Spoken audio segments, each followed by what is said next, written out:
News point लेकर हाजिर हूं मैं राजीव। तो दोस्तों, कर्नाटक का चुनाव जो है अब वो जोर पकड़ता जा रहा है। कुल 224 सीटों के लिए 10 मई को मतदान है और 13 मई को नतीजे आएंगे। बहुमत के लिए किसी भी दल के पास 113 विधायक होने चाहिए, तभी उसकी सरकार बनेगी। 2018 में आप याद कीजिए कि बीजेपी को 104 सीटें मिली थीं, जबकि कांग्रेस के खाते में 80 और जेडीएस के खाते में 37 विधायक चुनकर आए थे। और इस तरह कांग्रेस और जेडीएस ने मिलकर 117 विधायकों के साथ सरकार बना ली थी। मगर बीजेपी ने 14 महीने के बाद ऑपरेशन लोटस के तहत कांग्रेस जेडीएस की सरकार गिराकर अपनी सरकार बना ली। अब इस बार बीजेपी के आगे चुनौती है कि वो किसी भी तरह अपनी सरकार बचा ले या कांग्रेस के आगे घुटने टेक दे, क्योंकि राहुल गांधी की पदयात्रा के बाद ये पहला राज्य है जहां से यात्रा गुजरी हो और वहां चुनाव हो रहे हैं। ये वही राज्य है जहां राहुल गांधी भारी बारिश में भीगते हुए भाषण देते रहे और पूरी दुनिया में पोस्टर बॉय बन गए। सुन लेते हैं, रिकॉल कर लेते हैं राहुल गांधी को। बारिश की बात इसलिए कर रहा हूं क्योंकि बारिश का संबंध इंदिरा गांधी से भी है, बारिश का संबंध राहुल गांधी से भी है और बारिश का संबंध प्रियंका गांधी से भी है। और आज इसकी चर्चा हम क्यों कर रहे हैं? क्योंकि बारिश का संबंध इन गांधी परिवारों का या इस गांधी परिवार का कर्नाटक से भी है। लेकिन सुनिए, पहली बारिश में भीगते हुए क्या कुछ कह रहे हैं राहुल गांधी। ठीक 6 महीने पहले 2 अक्टूबर 2022 का यह भाषण है, सुनिए जरा। कन्याकुमारी से कश्मीर तक ये यात्रा चलेगी, रुकेगी नहीं। बारिश आ रही है, बारिश ने इस यात्रा को नहीं रोका। गर्मी, तूफान, ठंड इस यात्रा को नहीं रोकने वाली, क्योंकि यही हिंदुस्तान का इतिहास है, यही हिंदुस्तान का डीएनए है। और बीजेपी ने भ्रष्टाचार के सब रिकॉर्ड तोड़ दिए हैं। हर चीज में 40% कमीशन लेते हैं और 13,000 स्कूल एसोसिएशन ने कहा कि 40% कमीशन उनको देना पड़ रहा है। ना प्रधानमंत्री ने कार्रवाई की, ना चीफ मिनिस्टर ने। बेरोजगारी बढ़ती जा रही है। नोटबंदी और जीएसटी ने छोटे व्यापारियों का, स्मॉल एंड मीडियम बिजनेसेस की रीढ़ की हड्डी तोड़ दी। पूरा का पूरा फायदा चुने हुए 2-3 बड़े उद्योगपतियों को मिल रहा है।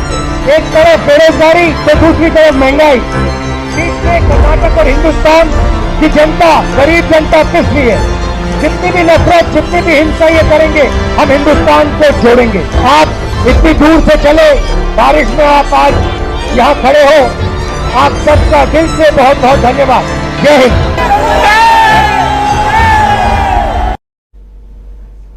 ये तस्वीर कांग्रेस पार्टी के फायर ब्रांड नेता राहुल गांधी की बारिश में भीगती हुई तस्वीर कर्नाटक से है, जहां से राहुल गांधी पोस्टर बॉय बन गए। पूरी दुनिया में उनकी ये तस्वीर छाई रही। अब इसी राज्य में राहुल गांधी की सबसे ज्यादा दिन तक चलने वाली पदयात्रा बार बार बीजेपी को डरा रही है, क्योंकि बीजेपी भ्रष्टाचार के नाम पर घिरी हुई है। आप याद कीजिए कि 6 महीने पहले भी राहुल गांधी 40% की बात कर रहे थे और अब भी उसी 40% यानी 40% की सरकार की बात कर रहे हैं राहुल गांधी, कांग्रेस पार्टी।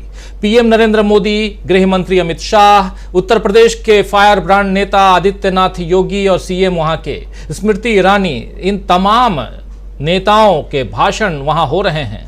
लेकिन हालत बहुत खराब नजर आ रही है बीजेपी की। ये फायर ब्रांड नेता हैं, लेकिन बीजेपी की हालत खराब है। दरअसल भाजपा के पास इस बार चुनाव में बाजी पलटने के लिए मुद्दों का अकाल पड़ गया है। और लेकिन दूसरी तरफ राहुल गांधी, प्रियंका गांधी, मल्लिकार्जुन खड़गे और लोकल नेताओं ने महफिल सजा रखी है। 2 दिनों तक राहुल गांधी कर्नाटक में चुनाव प्रचार कर रहे थे और अब कल से लेकर आज तक प्रियंका मैदान में डटी रही। आज प्रियंका ने सुबह मैसूरू के मैलारी होटल में डोसा बनाया और मतदाताओं से मुलाकात की।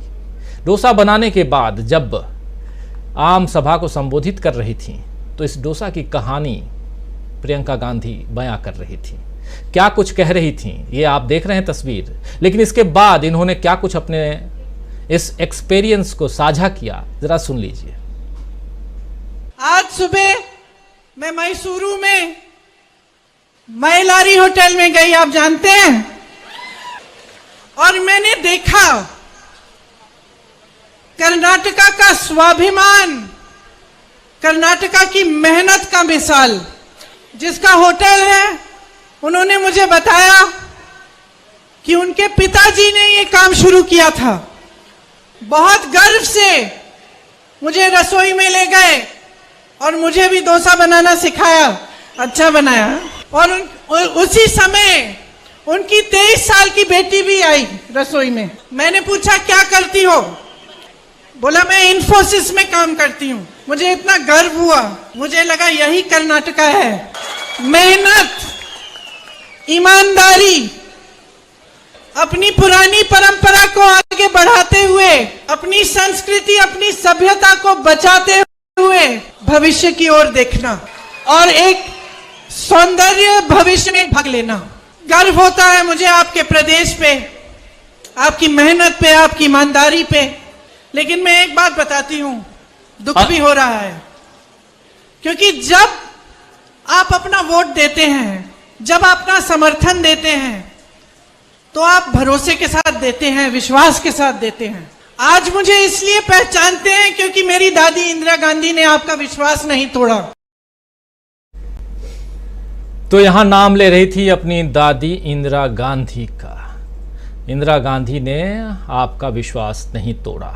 प्रियंका इसके बाद चिकमंगलुर पहुंची।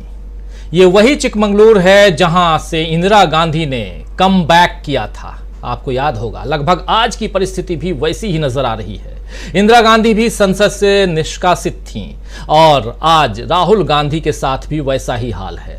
कर्नाटक सोनिया गांधी के लिए भी कम बैक वाला स्टेट रहा है, जहां से बेल्लारी से सोनिया गांधी ने चुनावी मैदान में सुषमा स्वराज को हराकर संसद में दोबारा काबिज हुई थी।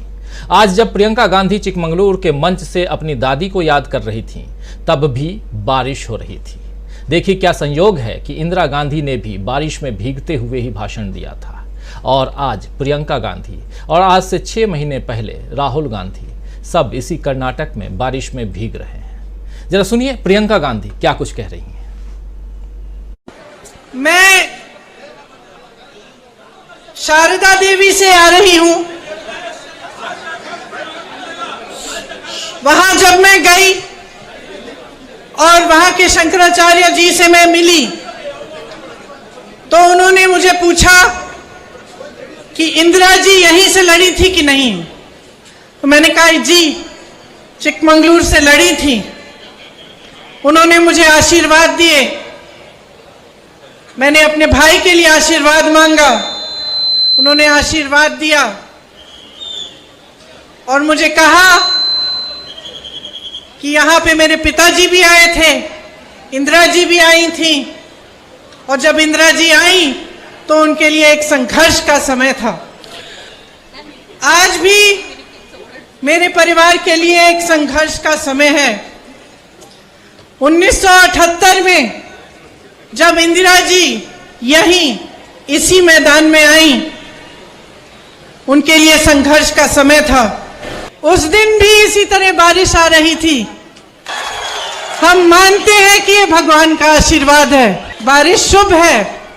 तो ये एक बहुत भावनात्मक क्षण है मेरे लिए कि मैं आज आपके यहाँ सामने खड़ी हूँ, इसी मंच पर, इसी मैदान पर, उसी तरह के मौसम में। और आज दिल से अपने परिवार के तीनों पुश्तों से मैं आपको धन्यवाद देती हूं कि जब इंदिरा जी का सबसे मुश्किल संघर्ष का समय था, तो यहां की जनता चिकमंगलुर उसके साथ खड़ी रही। आप खड़े रहे और आपने उनका साथ नहीं छोड़ा। उनके खिलाफ भी एक केस लगाया गया और उनको भी संसद से निकाला गया। आप उन्हें संसद में वापस लाए। आपने उन्हें आत्मविश्वास दिया कि नहीं, इस देश की जनता अभी भी आपके साथ है, इंदिरा जी आप लड़ो। आज उनके पोते राहुल गांधी को उसी तरह से फर्जी केस डालकर संसद से निकाल दिया गया है। और राहुल गांधी को भी पूरा विश्वास है, मेरे पूरे परिवार को विश्वास है कि इस देश की जनता हमारे साथ खड़ी रहेगी। और ये भगवान का आशीर्वाद, शिव जी का आशीर्वाद हमेशा हमारे साथ रहेगा, क्योंकि हम सत्य की लड़ाई लड़ रहे हैं, हम सच्चाई का संघर्ष कर रहे हैं। भगवान का आशीर्वाद, शिव जी का आशीर्वाद हमेशा हमारे साथ रहेगा, क्योंकि हम सच्चाई की लड़ाई लड़ रहे हैं। चिकमंगलुरु से ये भाषण प्रियंका गांधी और यहाँ पर राहुल गांधी के साथ जो कुछ हुआ और कैसे उसको कनेक्ट कर रही हैं प्रियंका गांधी इंदिरा गांधी से, और यहाँ एक भावनात्मक लगाव इस प्रदेश से यानी कर्नाटक से और एक भावनात्मक लगाव चिकमंगलुरु से। आपको वो जो चिकमंगलुरु में जब इंदिरा गांधी गई थी तो याद होगा कि एक शेरनी 100 लंगूर चिकमंगलुरु चिकमंगलुरु, ये नारे खूब गूंजे थे। क्या ये नारे फिर से गूंजेंगे? क्या यहाँ कर्नाटक में राहुल गांधी, प्रियंका गांधी और मल्लिकार्जुन खड़गे की जोड़ी कमाल दिखाएगी? और सबसे बड़ा सवाल ये कि क्या कांग्रेस ने भाजपा को कर्नाटक में बुरी तरह से घेर लिया है? क्या चुनाव से पहले ही बीजेपी पस्त हो गई है? सवाल बहुत हैं दोस्तों, जवाब ढूंढने की, खोजने की कोशिश करते हैं। बिछ गई सियासी विसार, खेला जा रहा है सियासी खेल, जारी है वार पलटवार, शह और मात के खेल में बनाई जा रही है रणनीति। कौन पड़ेगा किस पर भारी, ये कभी भी सिर्फ hastachep.com पर अमलेंदु उपाध्याय के साथ